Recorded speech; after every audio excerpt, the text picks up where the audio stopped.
Huh? Look out, Hunter. It's the scary sorceress. I've warned you already. This place isn't safe for small dragons and pussycats. Oh, Wow. thanks, but I think we can look after ourselves. Try looking after this. You're right there.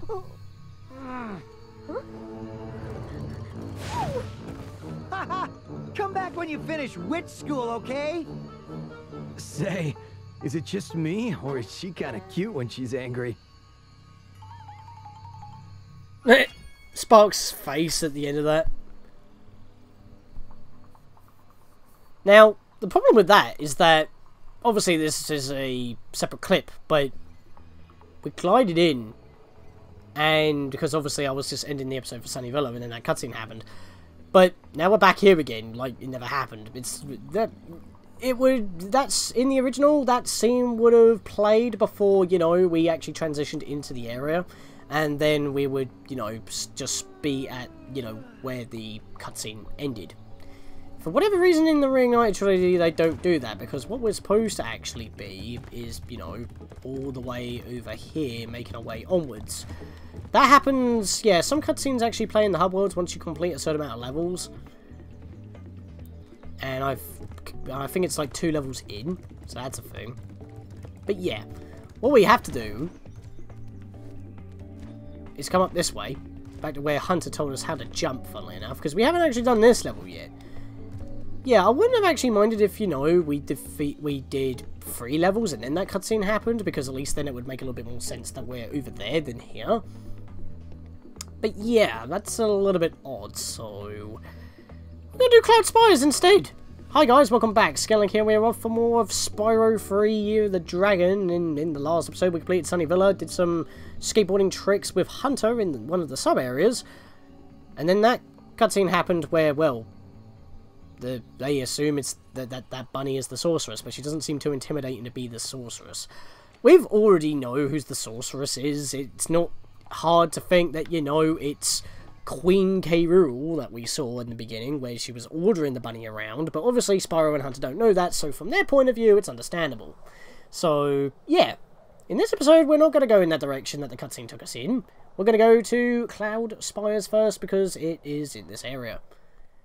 So before we actually get started on this world, I want to immediately say sorry for the slight awkwardness at the beginning of this video, just going straight into a cutscene after leaving Sunny Villa, and that's because that, as I leave the, you know, the game to run while recording in order to get, you know, the flight back to the home world as my end card, obviously the cutscene started immediately afterwards, so what was the beginning of this video was a separate recording, which at the time of me recording this was about 2 days ago, and I'm recording the rest of this now, which 2 days ago was the 11th of the 13th, and now it's the 11th of the 3rd, but now today is the 13th of the 3rd, 2019, and yeah, there's actually been an update, a patch, and funnily enough, I was only talking about this during Sheila's Alp, but remember when I said that there was motion blur? Like, if I turn the camera around, you can see motion blur?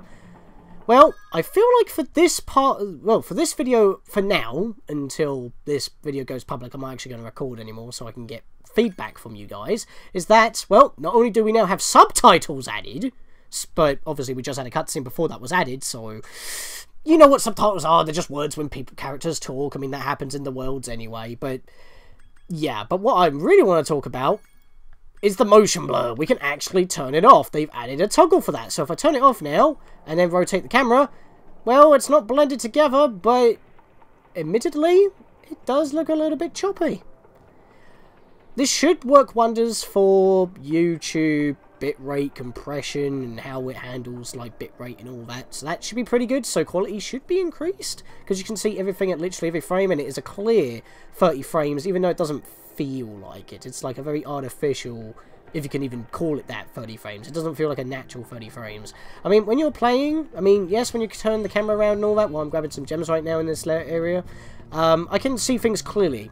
Nothing's getting blended together, but it does mask the inconsistent frame rate, and even on the PS4 Pro, not running in 4K, even though Spyro, the Reignited trilogy can run in 4K, it's still locked to a 30 frames, but it can still dip even with the extra power, so that's a problem. And obviously I'm running it like super sample, which is like a pseudo 4K, which is in 1080p, but a little bit sharper.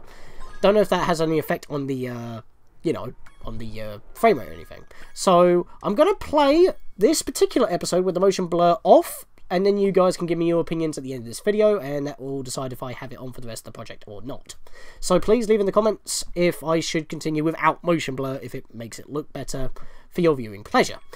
Second of all, obviously, which we were talking about originally, subtitles. We literally just had a cutscene. I have no control when cutscenes go off.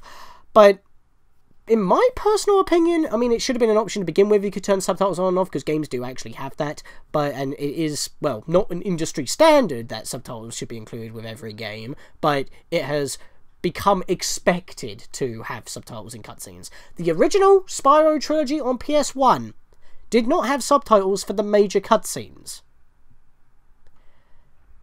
So I am not going to have the cutscenes on, even though they're on by default after the update. So I'm going to turn them off. They're not on by default. Now, here's the thing. I can have them on if you want me to. So please, once again, leave them in the comments if you want me to have subtitles on. But obviously, I try to have sound mixing so that, you know, the cutscenes are a lot louder. But the originals did not have subtitles in the major cutscenes. Of course, when you're talking to characters in the world, there is text if you want to read it quicker than how the cutscene goes, because it's not exactly important. But in this case, I'm going to have the subtitles off, which is kind of hypocritical of me, because when I watch DVDs and movies and stuff, I tend to like having subtitles on. But since the original games did not have subtitles, I pretty much know the entire script of, like, the cutscenes off the top of my head, so I don't need subtitles. But if you guys want subtitles, let me know in the comments, and I will turn them back on. But personally, I don't want them on. The motion blur, though, let me know in the comments if you want me to keep it for the rest of the series after you've seen this episode, since I'm going to record it without motion blur. But there's one more thing I need to talk about, which kind of funny, really. I should really be talking about this, covering the whole trilogy as a whole, but it just kind of happened in the middle of the Let's Play, which is why I want to talk about it. I'm going to go to the home menu, which is, by the way, this is the theme based off of Spyro 3, which is a pre-order bonus. If you pre-order the Spyro Reignited trilogy on your PS4, I don't know if there's an Xbox One equivalent, probably not, but this, out of the 5, is the Spyro Year of the Dragon home menu theme, and yeah, that actually covers all 5 of the pre-order bonuses, other than the avatars, which obviously I'll cover all of the menu themes, as well as all the avatars in the bonus video, talk about the trilogy as a whole. But what I wanted to do was actually go down here. Full game, 36.2 gig. That has been pretty much taken 30 gig off of its original file size. It's the entirety of the Reignited trilogy used to have a size of 67.4. And now it's been, well, after the update, which was 500 meg, which I will go up to notifications here. I don't know if it will actually tell me. No, it won't tell me. We'll just go back to the game. But yeah, but the update was about 500 meg, and yet the file size decreased. I mean, to be honest, it does say on the actual PSN store on the web browsers 31.4, which I think is the more optimized, like, non-4K version. Maybe it's because I downloaded it on a PS4. It's giving me the 4K textures, maybe. I'm not too sure. Maybe that's why the file size is a little bit bigger for me. But it says online, in almost everything that you read about this patch, 31.4. That's the new file size of the Reignited trilogy. And yet, loading times aren't affected. So, yeah, loading times aren't affected. They're not increased, they're not decreased. Some glitches have been patched. 2 functions have been added. And yet, the game is smaller in size. Huh. Now, I have a few theories for this. They obviously probably removed unnecessary code, or they just recompressed and optimized the file layout for the game. That might be why it's a lot better. Maybe that's why it's a lot smaller in file size. Maybe they have got better compression. But think about it like this, which I'll talk about after this, actually, because I can't exactly progress otherwise. The Rhinox have shut down our cloud generator, and I may never see a rainbow again. Aww. The Rhinox have turned off your machine. I mean, it seems a little bit on the petty side, but still, the Sorceress has been invading with a Rhinox. Even in the last couple of episodes, I keep saying Riptox, I mean Rhinox. I don't know why. Our flame is powerful enough to hit these buttons, step on the platform, and we rise. If my wings were big and strong like yours, I could easily glide across here. That's something I want to go bring up, actually. The trophy for this level, the Reignited version's exclusive. Cloud Spires, glide for 5 seconds and land safely, so don't kill yourself. That will not count. You have to land. Anyway, talking about the file size, the new file size of 31.4 gig for the Spyro Reignited trilogy. When it first came out, you only had the first game on the disc, and that was it. You had to download the other two, which is why I opted for a full download of this game, because physical copies at the time of release only had pretty much 1/3 of the entire trilogy on the disc, so if you didn't have internet connection, that would be a problem. Patches obviously just fix glitches. I can live without those, but yeah, that was kind of a big problem for people that you know, like to have the whole game not including bonuses on physical media.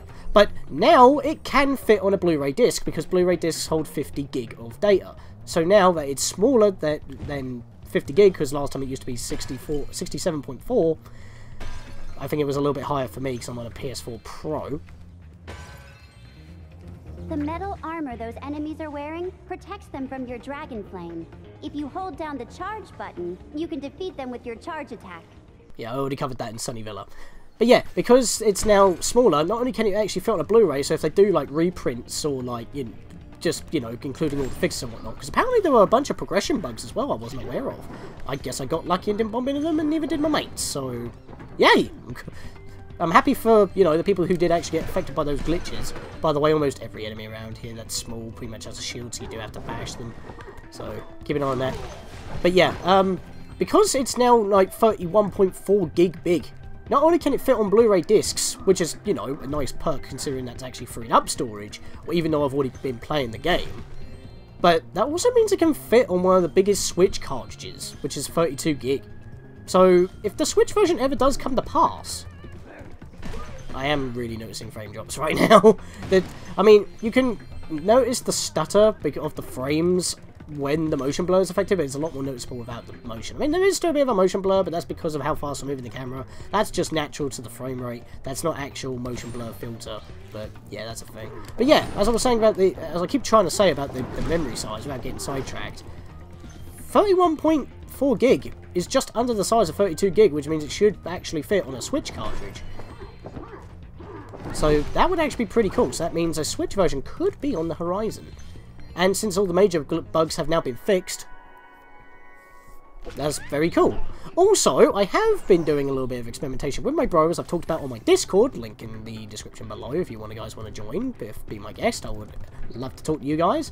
But yeah, on my Discord I have actually been talking about like this update and some things about it, and I've already discussed that me and my bro, Master Aaron, pretty much booted on his file, did a few experimentation with like some of the glitches that we had. The cowlicks are still buggy as hell, I will admit that.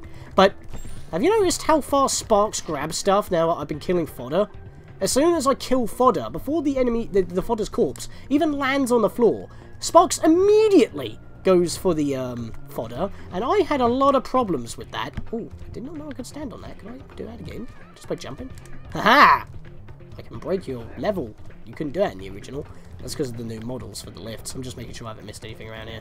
But yeah, that was something that wasn't listed. It just said various bug fixes, and I would like to believe that, you know, Sparks grabbing fodder immediately after I kill them. See? He already ate it before, without even going for it. He just took it. It's instantaneous, like it was in the originals. I don't know why that was such a problem, but it was. Why can't I find this switch? That switch is a lot smaller than I remember. As I said before, I mean, I've watched people play these, I've played the originals, but I haven't really played the Reignited versions, and when updates come along, I would like to talk about them as they go in the level, so, yeah, I hope you can understand that. I wonder if I can do this when I buffed up hover. Nope. I was just wondering, because as I've mentioned in Spyro 2, the hover seems a lot more potent than it used to in the original, so I wanted to try that, but I guess I can't. Well, well, if it isn't my favorite dragon. The sorceress has put me in charge of guarding these bellows. However, I might look the other way if I was distracted. Counting gems. I try to avoid you, and I can't, sadly. I mean, I could try with a little bit more perseverance, but it didn't look like I could do it like I did in Sunny Beach. Well, I didn't have to, you know, learn how to climb to get those gems, but I still had to learn how to climb to do a orb mission. So, I guess I gotta pay. Oh, yes. Precious, precious gems. Well then, Spyro, you may now use the bellows anytime you wish. Best of luck on your little egg hunt. At least he's aware of what we're up to. Yeah, that was 200 gems. I kind of skipped over that. It might be, but we're going to lose 200 gems for that. But yeah, I like how that, you know, mostly in Spyro 3, that there's a lot of effort put into, like, the expressiveness of the characters when they're talking to you, in their just idle/talking animations, because you don't see that as often in Spyro 2, because they just use the same one over and over. I mean, we already talked about that with Zoe in Sunny Villa. Remember, to get your longest glide, press the jump button at the very top of your jump, and use the action button to hover at the end of your glide. You are aware that Hunter actually had to tell me that in order to get to this level in the first place? And there'll be no way for me to access it in the guidebook in both versions, this version and the originals, unless I did what he told me. Because he talks to you when you first approach someone, you lock on, except for when Sheila's out for some bizarre reason. I don't remember that happening. But yeah, I always have a lot of rebuttal with these tutorials, but, you know, if it's the same thing that we've heard many a time, I gotta, like, you know, rebuttal, because we already know, and if you played Spyro 2, you would already know anyway. Or Spyro 3. I got stuck there. But yeah, there has been an update. Things have been fixed, things have been patched, everything is nice and dandy, and we have new options that should have been there from the get-go, but were not. I can understand why the motion blur was not in fact at this point I've gotten used to it already without the motion blur, so maybe I will continue at it, I'm not too sure. But it's nice to have the option, even though that once you turn it off, you can understand why they opted for motion blur. And yeah, for subtitles, that should have been an option from the get-go. There was no excuse for that one. Even though I do understand that in the original, they didn't have subtitles, so that's why there weren't any. By the way, we were down there earlier. That was the beginning of the level. We're already at the end. Oh, you activated the bellows. Maybe I can get the cloud generator working again. Yep, we had to pay in order to turn on the bellows. 200 gems to activate the bellows. Technically, it's not a requirement for you to actually pay to activate. If you just talk to the NPC, it will activate. But yeah, apparently there was an egg clogging it up as well. And it makes rain clouds. The Rhinos must have been using this thing to clog up the cloud generator. No, it was probably moneybags who put it in there and charged people a premium before someone turned it on after the bellows went off. Moneybags is a greedy haul. And that is required to progress, because if you haven't noticed so far, except for, well, you know, Sheila, but you have to make her take the return portal in order to actually, you know, classify her ALP as complete so that you can use her in other levels in the sub-areas, plus, you know, requirements to progress to the other hub worlds, because we couldn't really see any other way on going through. There wasn't a door to unlock, like with talismans or anything like that. We're not collecting talismans or orbs. We just get an egg, and then the inhabitant that we talk to that spawns the portal and gives us the level completion egg is the one who leaves. Yeah, we'll be getting into that a little bit, but first of all, there's a side area around here, and I want to hop on in. Our sun has gone out. We can make a new one with our lava fusion cauldron and 3 sun seeds, but they keep burning out before we can get them in the pot. I like these characters' redesigns, actually. Their eyes are big and expressive, and they're so happy. Step on the switch to get a fresh sun seed, and keep flaming it until you get it into the pot. Alright, so yes, it's an escort mission, but the other way round. You have control over it, but you do have a slight time limit once you start. You just got to pretty much knock him into the cauldron. So you control the pace, you just got to keep up the pace. So, Now, here's a thing. They want to make a new sun with 3 sun seeds. Yeah, apparently we're just going to be making like a big ball of gas in the sky within the world itself. I should really be grabbing these gems first, but this one is actually one of the easiest ones. Just flame them straight to the cauldron and there you go. Not all of them will take the same route. You have 3 different routes, as you can see by the design of the area. Obviously there's no map here because it's a sub-area, but you can clearly see we've got routes on both sides of this area. We're going to probably have to go both ways in order to knock them into the cauldron. So we just grab the rest of these gems for now, since obviously that's what I want to get on with. On the bottom level at least. Because if we're going to go up, we might as well grab them when we're flaming the seeds. Cut out the middleman. I mean, honestly, I should have done that when doing the skateboarding, but I still had a lot to talk about. And, no, that was the shards of the pot. For a second there, I thought I saw an extra life. Maybe that's because it would have blended in the motion blur. Maybe I'm just noticing stuff. I mean, it's not that bad with without the motion blur, but you can clearly tell it is 30 frames. I mean, even with the motion blur, but it's a lot more noticeable. And that's why I keep saying that I understand why they didn't have an option to turn the motion blur off, because it was designed with it in mind to give that cartoony blend. And he ran a lot further than necessary, but they also launch further, so you got to like pretty much give chase. Avoid that flame. There we are. The two of them are in there. Can we actually hop up here? Yeah, we can. And I like these guys, even in the original. They just look bloody awesome with their awesome shady sunglasses. It's like very pointy. It's like Proto Man. And when I see those, like with She Says, or you know, the Starbomb Link, like Starbomb's design of Link with the shades, I just get that feeling, and it's just like, it looks bloody awesome. You just get that Proto Man vibe, and you're just like, yep, this guy's edgy. This guy's a cool dude. You know how he is. Yeah, I'm just gonna take that hit. Screw it. Ah, he was about to burn out. You saw him shrinking. Oh boy. Nope. I didn't even see him land, man. I did actually see them pop out. I don't know if the motion blur would have covered that. Maybe we are going to be seeing some inconsistencies if we leave the motion blur off, because the game wasn't designed with that to be off originally. But they may have patched that as well, so we don't know. Now that's what I call a sun. Here, you can have this last sun seed as a souvenir. I think it might be a dud, though. That's an egg. It's not even wearing glasses. And if it was a dud, it probably would have just poofed out. Just saying.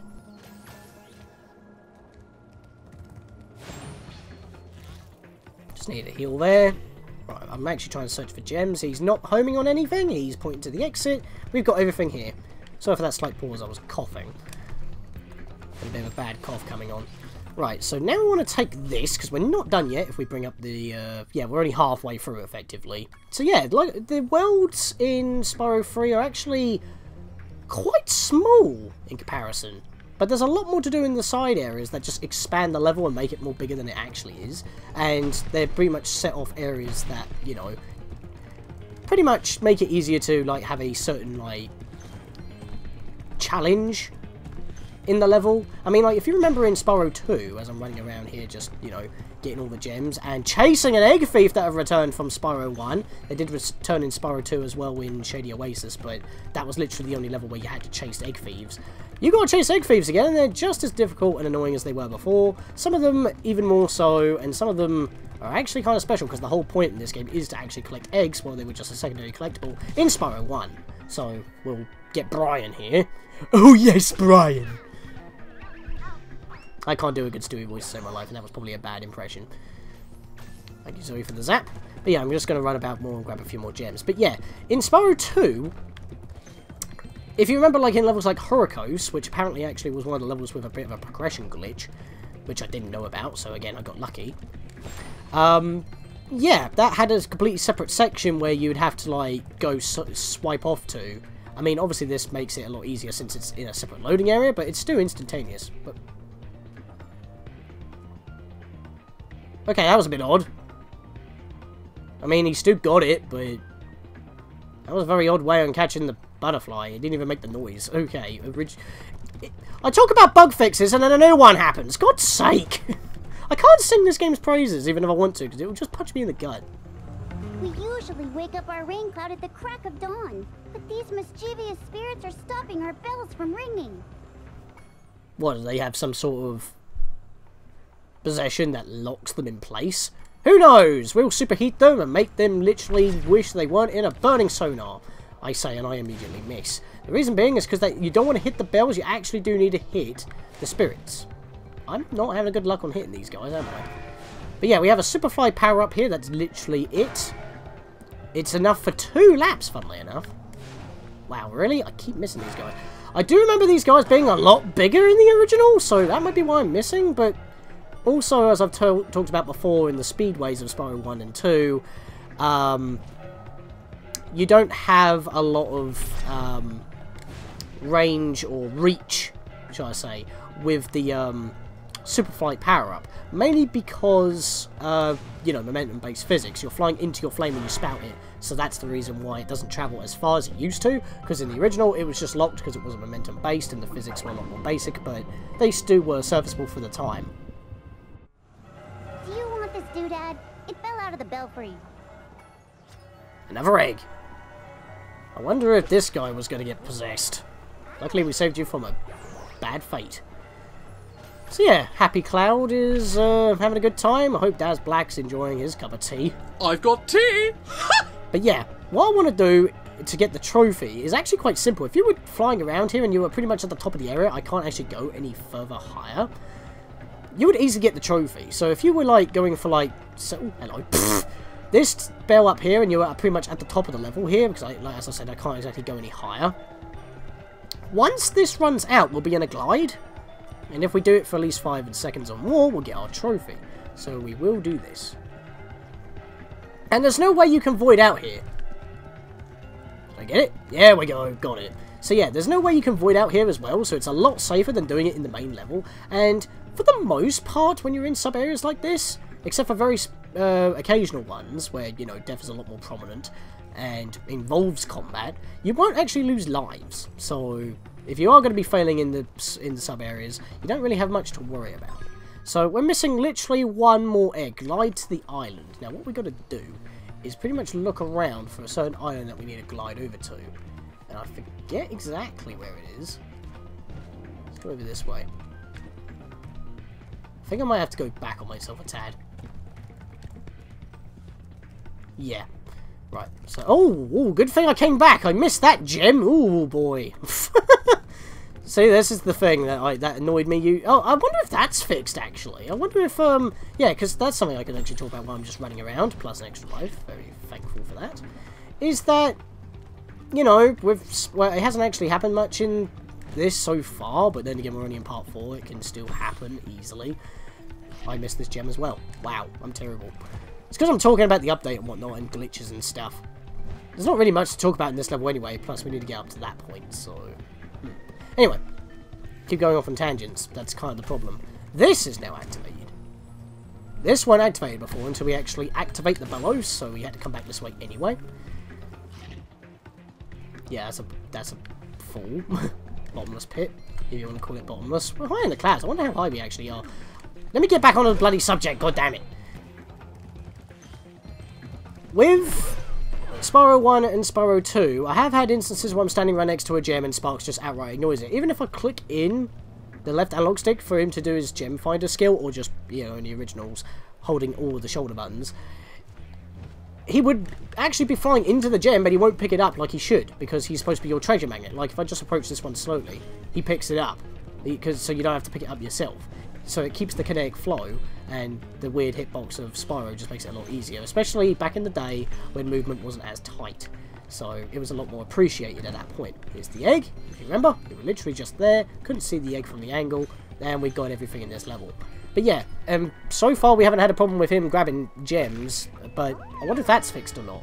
And of course this means that as I've said, they've fixed the more major glitches, not the minor ones. I mean, Sparks not grabbing gems is technically minor, because it doesn't, like, stop progression or anything like that, because you can just grab it yourself, even though he's not doing his job like he's supposed to, because that's what he was originally designed for, plus being a health meter.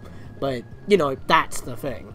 And I'm sorry if I've been spouting about this update for pretty much the entirety of this episode, but as I said before, other than this level looking very nice, very pretty, I actually like the new pinks on the floor. I think it used to be quite, like, low-tinted indigos and purples and whatnot, but I kind of like the pink better. But yeah, I've already complimented the graphics many a time, but for the level itself, this level ain't so special. So it was actually a perfect thing to talk about.